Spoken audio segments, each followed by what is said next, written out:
Today, we're covering a major VA rule change that could affect how claims are evaluated. Specifically, it relates to how the VA considers functional impairment when symptoms improve with treatment. We will break this down into 4 parts: what changed, why it matters, who it impacts, and the real questions veterans are already asking, Including questions about how this could affect increased claims and scenarios involving ongoing treatment. If you have a claim pending or you are planning your next step, this is worth your attention. Stay tuned.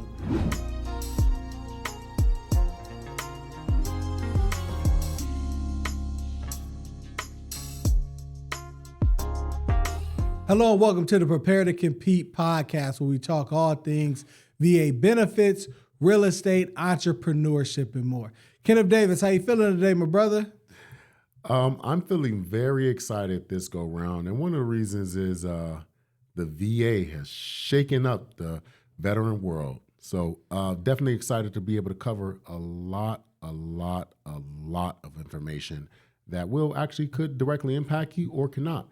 But I'll tell you one thing, you will be informed. No, Kenneth, absolutely. So today we're going to go over a few things. We want to make sure that the veteran community stays educated about this, because this is some very important new legislation. So first, we're going to talk about the rule change. Then we're going to talk about why it matters to the veteran community, who's impacted, and give you some real life scenarios. So make sure that you stay for the entire video so that you stay well educated on everything and not just catching the headlines, because unfortunately, that's where veterans go wrong when they're listening to different regulation changes. Listen, you stay out of the rumor mill with veterans. I understand, again, we want to be informed, get the information as quick as possible. But let me tell you, here at Prepare to Compete, we are delivering not fast information, but the right information. All right, Kenneth, so the first topic here, February 17th, 2026, was a huge day. And everyone is saying so many different things, but again, we want to educate the community on exactly what changed. Yes, so with that, I want to make sure that all veterans understand, again, we're basing all information directly from federal regulations and also federal publications. We are not speculating. We are not focused on predicting the future. We are focused on what's happening now. I want to make sure veterans are aware that we can only make sure that you have the awareness and the opportunity for what is happening now, and we'll focus on policy adjustment and also what you guys should be worried about during this time frame, okay? So I just want to make sure I put that disclaimer out here. However, on February 17th, the VA introduced a proposed regulatory modernization program for rating criteria. So understanding that the intent was to update how some service-connected disabilities are evaluated. Some service-connected disabilities are evaluated. I want to be very clear about what we're saying. So within the 48-hour time span, I want you to understand that with all the pushback that you guys, okay, the veteran organizations, any advocacy, they actually viewed some of the oversight and they recanted what they put in place. So under that February 17th introduction of rating criteria change, it focused on evaluation of criteria of medical issues after medication has been applied, which focuses on, again, the functional impact or the functions of your service-connected disability after medication or treatment has been applied. Well, now, as veterans, we know that as you continue to go up in age, or as we continue to grow as people, okay, those injuries, whether if it's physical, mental, or disease-based, they don't necessarily get better with time, okay? Many of these injuries are chronic. we don't focus on the complaints. We focused on just dealing with it. Now, my take, opinion based, is now that's what they're telling us to do February 17th. Is, well, since you are medicated, you are dealing with it so well that we feel as though that your rating can be possibly lowered if it doesn't effectively meet the criteria of a higher rating after medication has been that after you have been utilizing medication. No, definitely. So now Kenneth, they use a certain word there when they talk about functional impairment. And now, can you break that down on what exactly does that mean? Functional impairment is very, very simple, you guys. What are your daily living needs? Running, walking, jumping, working, chores, cooking, cleaning. How does it affect your day-to-day living needs? And again, that is then evaluated based upon after you have been medicated, after you have been prescribed 800 milligrams of ibuprofen, after you have been prescribed Vicodin for the pain, after you have been prescribed any type of medication that's gonna that is going to lower your symptomatology of any type of disease that you are actually dealing with.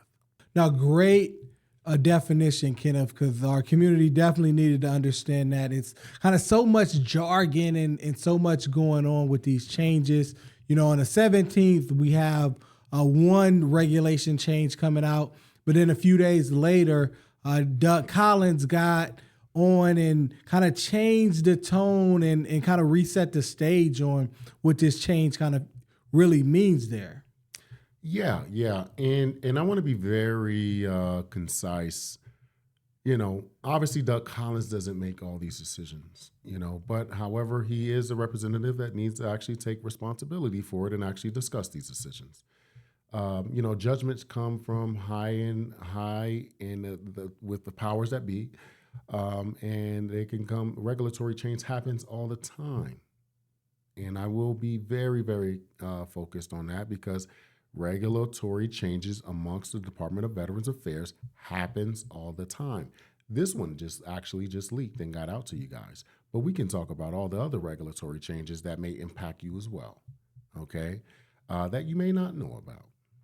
But with that, Doug Collins, in fact, on the February 19th, basically paused the rollout and seeked actual guidance because there was much oversight. So a lot of advocacy organizations, you know, and also other veteran advocates and bodies, they came out and raised real major concerns about this. How does it affect you? How is this going to actually be rolled out? What about the claims that are already in process? What about the claims that were rated currently this year? What date does the cutoff lie? There's so many different questions about this. Now, when we talk about policy implementation, it doesn't always coincide with actual policy write-ups, right? You know, so we kind of got to talk to one another. And I think this is where our current beneficiaries, again, our veterans and our veteran community, really raised a red flag on this. And I'm very proud of you guys because you guys actually really talked about the things that really matter to you and matter to your family. And what it does, it calls change. That's exactly what it did. It calls change. So now, since the rollout has been ceased, there will be no automatic rating reductions occurring. There will be no compensation being removed from anyone at this moment. Okay, I want to be very clear. At this moment, not saying that this cannot come about and change, but right now at this moment, and there's no system-wide benefit changes that's going to take place at this moment. However, I will make sure and caution you to make sure that we're focused on you're prepared for anything that comes down the pipeline. And we'll always be here to make sure that you're prepared for whatever's next. Definitely, Kenneth. Great information there. I really appreciate that part of really just kind of seeking to understand what changed. So now that we understand what changed, we really need to understand why this matters for the veteran community and whether this is going to have a positive or negative impact towards ratings, whether the veterans already rated currently or if they have claims in progress. So definitely want to go over that for our community here.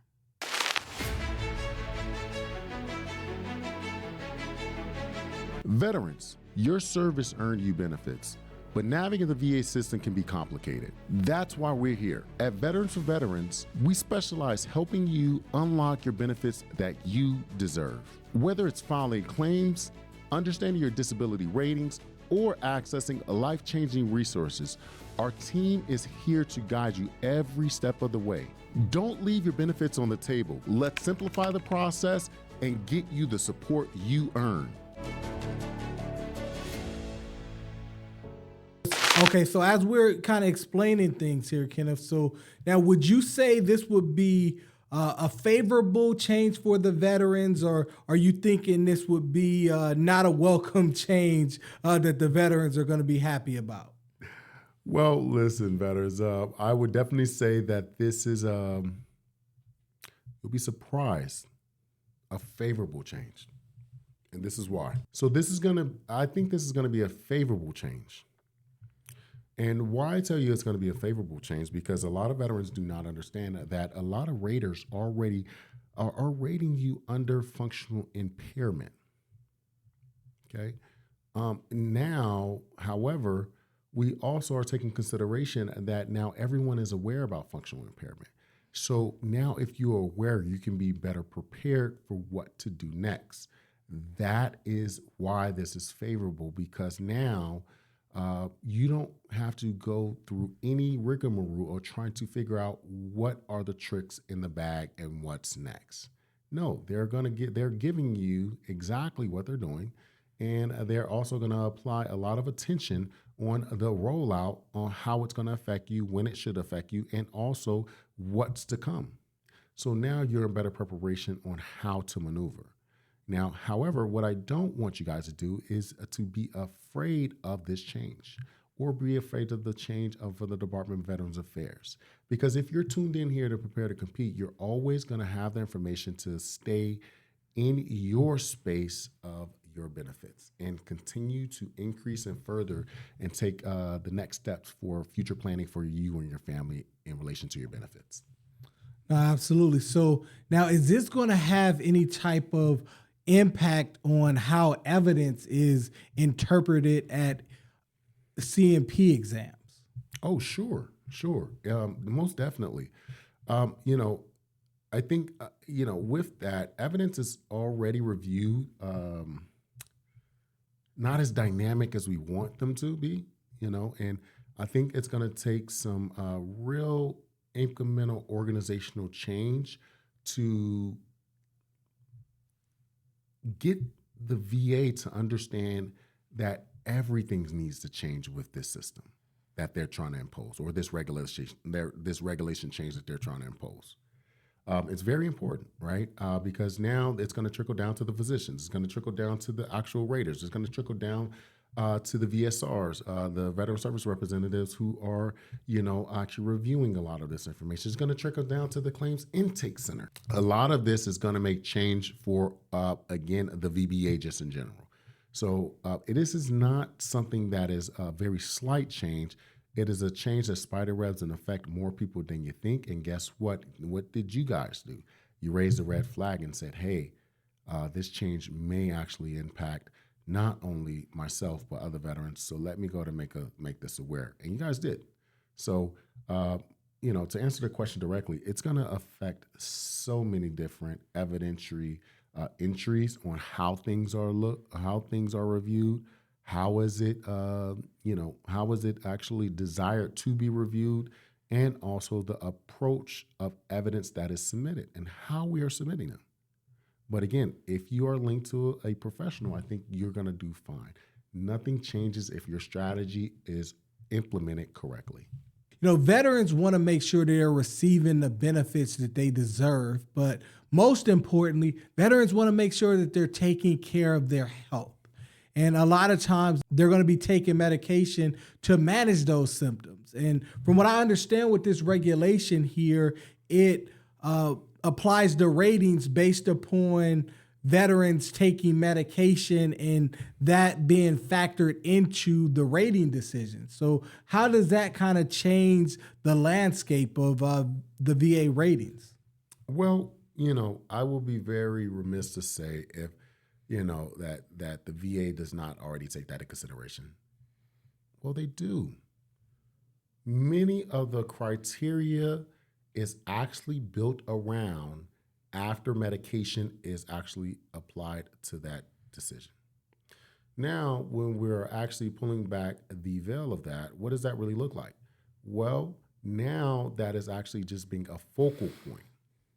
And physicians, medical treatment, and the evidence that you actually list out and actually provide the VA, it's going to effectively describe the medication that is taken.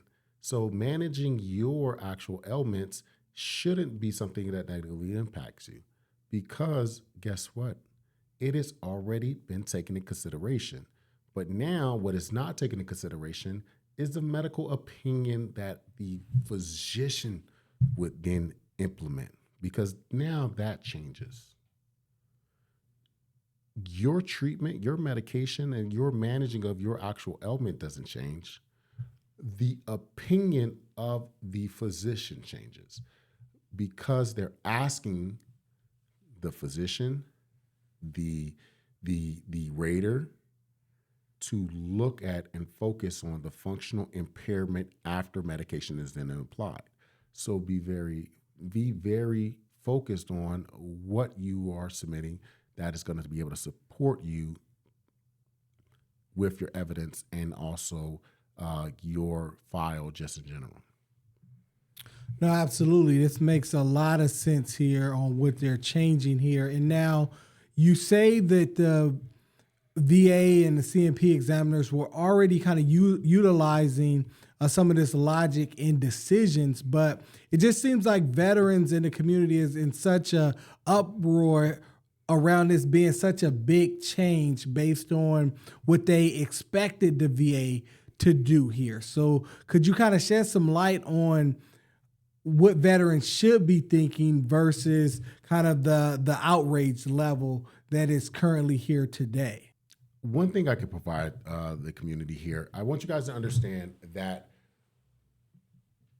38 CFR 4.10 is a functional impairment, and it talks about functional impairment and how diagnosis is actually going to be, how diagnosis and the evaluation of diagnosis should be applied.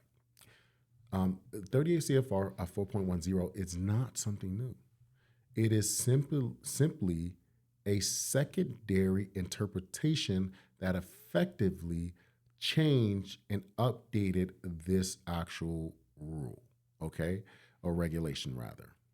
So someone's opinion, though it is based upon interpretation of the law and also how it's supposed to be imposed, does not mean it is final in judgment. They did say, hey, this is going to be passed, and this is the interpretation of the new law in order to be able to fulfill a judicial standpoint. Imposing judicial regulatory standpoints does not always are implemented into organizations and agencies that are for the people, and that is right. So with that being said, I want you guys to understand that CFR 4.10 has always been a part of the rating criteria. Interpretation has changed, not the full interpretation of the rating representative, not the interpretation of the physician, and not the interpretation of your medical ailments. Continue to get the treatment that you deserve. Continue to advocate for your rating decision, and understand that functional impairment is just a a subsector of your ailments that you are already dealing with on a day-to-day basis. So now we're just explaining how your symptoms and also your diagnosis is actually affecting you on a day-to-day basis. That's all that changes here. Do not fall into the rumor mill. Do not create yourself an extenuating symptoms of anxiety, depression, flaring up your PTSD, and also flaring up any type of other metastasized conditions based upon this here new change. Though it is disappointing that that the VA rolled this out without counsel, full counsel, it seems as though. But again, I could be wrong. However, though that we can be wrong in how it was rolled out, but one thing that we are right about is how it is affecting the veteran community. And we, as a veteran community, are deeply saddened by this. No, absolutely. We definitely are deeply saddened by this, and we really want to get to the root of making sure the veteran community understands. So as we talked about those things there, we want to get into just who does this impact most, because you have veterans worried about whether their current ratings may be dropped because they're taking medication, or veterans that have ratings that they're looking to apply for now, or they have in the VA pipeline, and they're concerned about those being impacted. So definitely want to make sure we understand who this matters to the most. This matters to millions. If you're a veteran who are in process of filing your disability claim, or have a disability claim that has already been processed, and you have an upcoming future examination, or that you effectively receive a rating within the last year or so, or if you are a veteran who is currently have a claim that is currently in the system to actually be rated, we have to understand it affects millions, and we have to be very cognizant about that.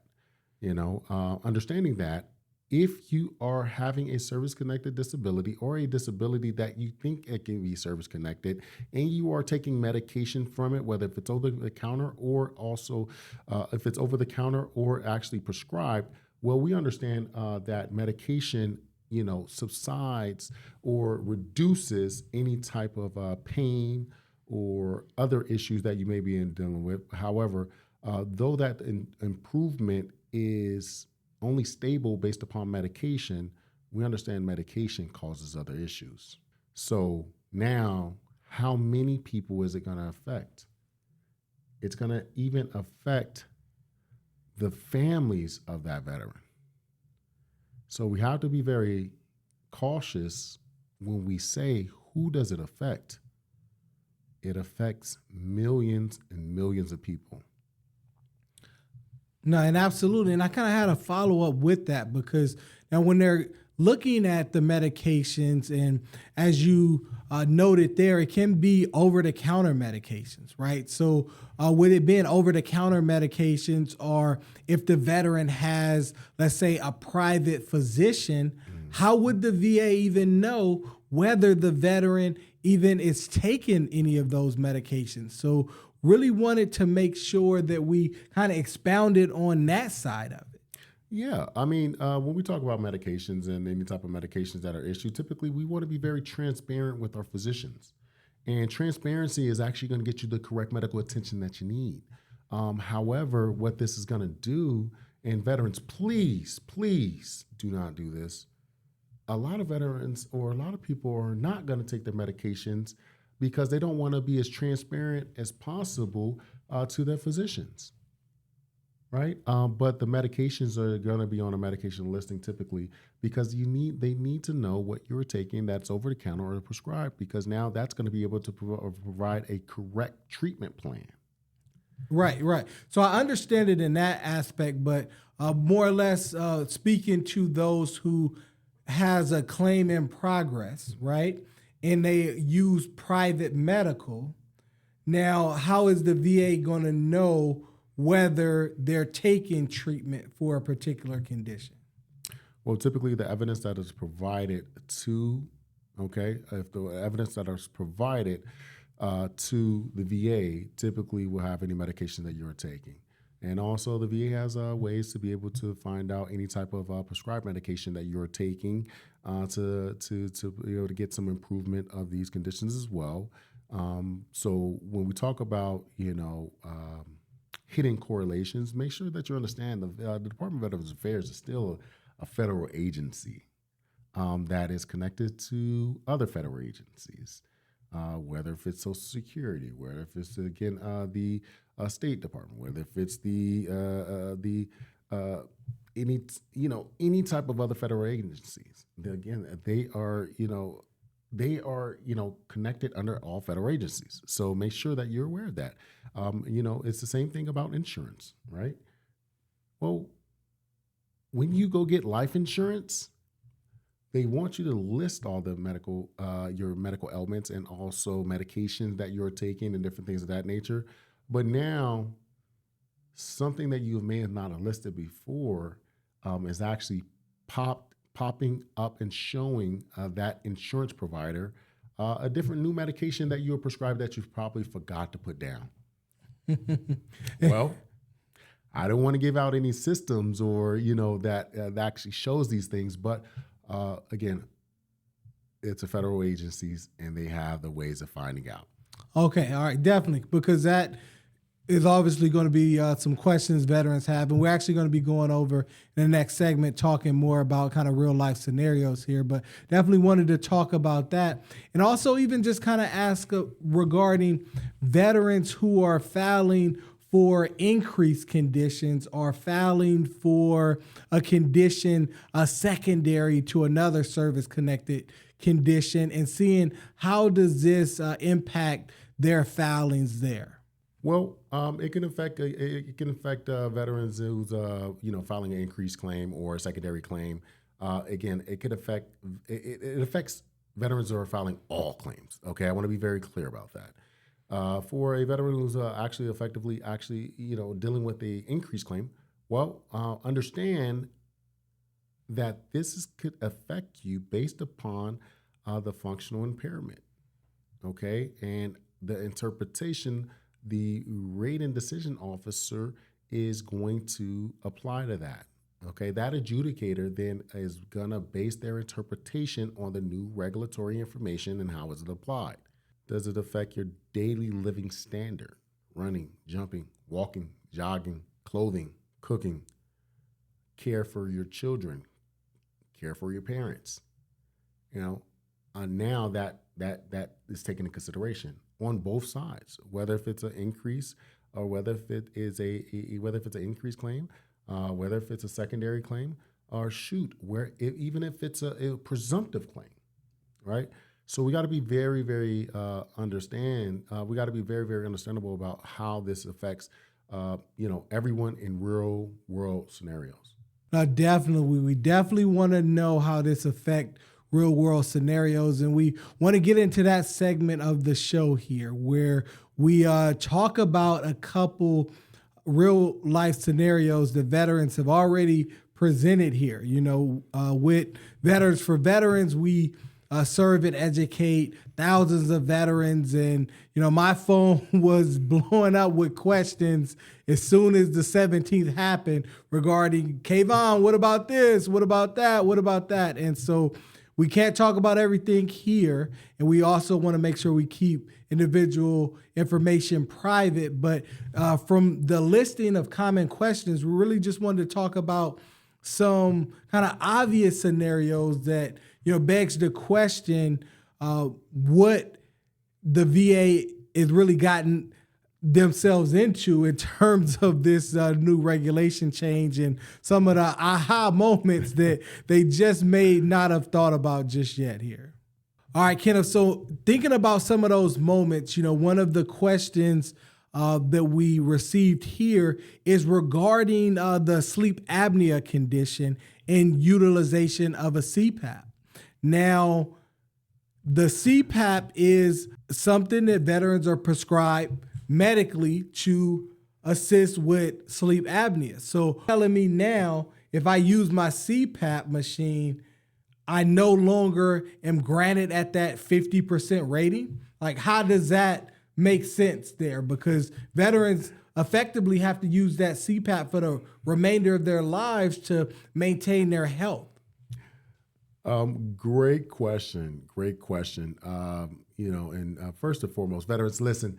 Sleep apnea is not your success story, your way out to permanent and total disability benefits. Okay, I know everyone loves sleep apnea, and again, sometimes it is granted, and so on and so forth. And sometimes it's very difficult to get granted. But again, there's other strategies that we can be able to make sure that we unplug and provide you guys as well. And again, we'll be here for you at any point in time.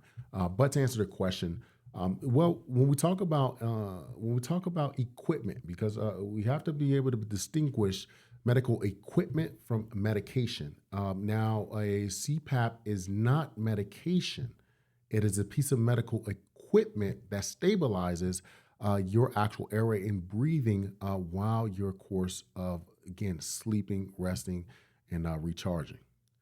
So medication is not medical equipment.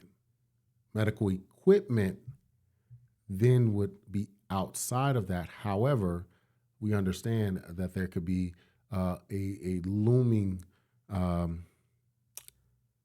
question in how is that medical equipment to be applied, because now that's the gray area. And as much as we don't want to say it's pretty black and white of medical equipment versus medication, well, they're doing the same things. They're stabilizing my life or stabilizing my disability so I can live comfortably and not provide a functional impact where my daily living needs are impaired. So that poses a question, but the practical sense is that you won't be affected. Keep living your life and keep striving. No, absolutely. Thanks for that. So now I know we talked about filing for an increase in just a general sense, but some of the other questions veterans are concerned about is they may already be rated at 50%, 70%, even 90%, and they're going for that 100% permanent and total. And for service-connected conditions, they are receiving medication for some of those conditions. For their back condition, they may be taking a certain pain management medication, and for other conditions. So they're concerned that going in filing for an increase is going to cause the VA to reopen some of those other claims that may have nothing to do with what they're filing an increase for, but they do have that fear under this new regulation change. So what would you say to those group of veterans there? What I would say is this: it depends. There's so many different angles that can be taken, understanding what can happen per se. But one thing I would just tell you is this: if you are dealing with any type of service-connected injury and you feel as though that the severity it actually meets the level of a higher rating, I believe you should go actually file your claim. I'm not going to go into the nuances of how you can be decreased or increased or the outliers, or this can happen and maybe that can happen. We want to live in real life scenarios here, right?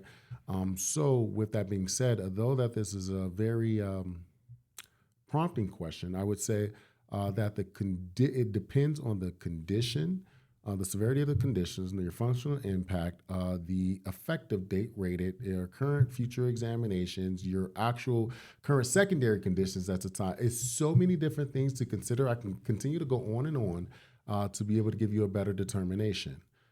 What I would tell you as the veteran, if your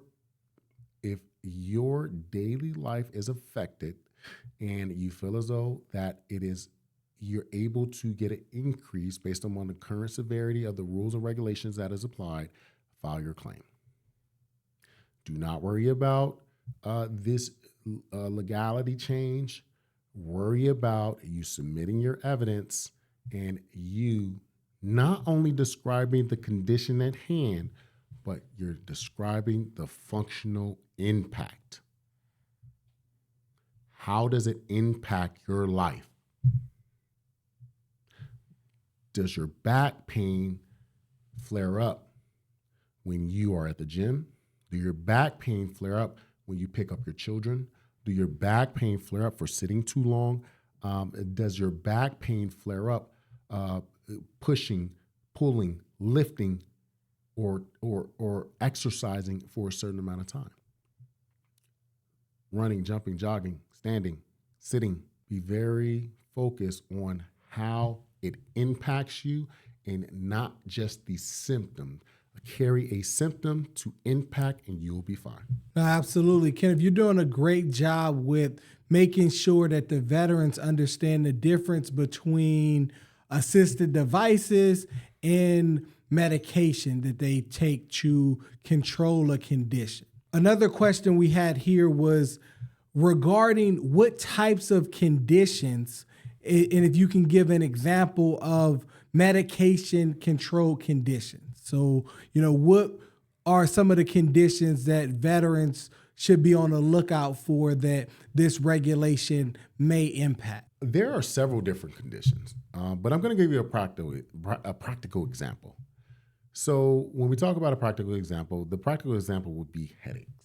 There's over-counting the medication and also their prescribed medication that actually could subside headaches.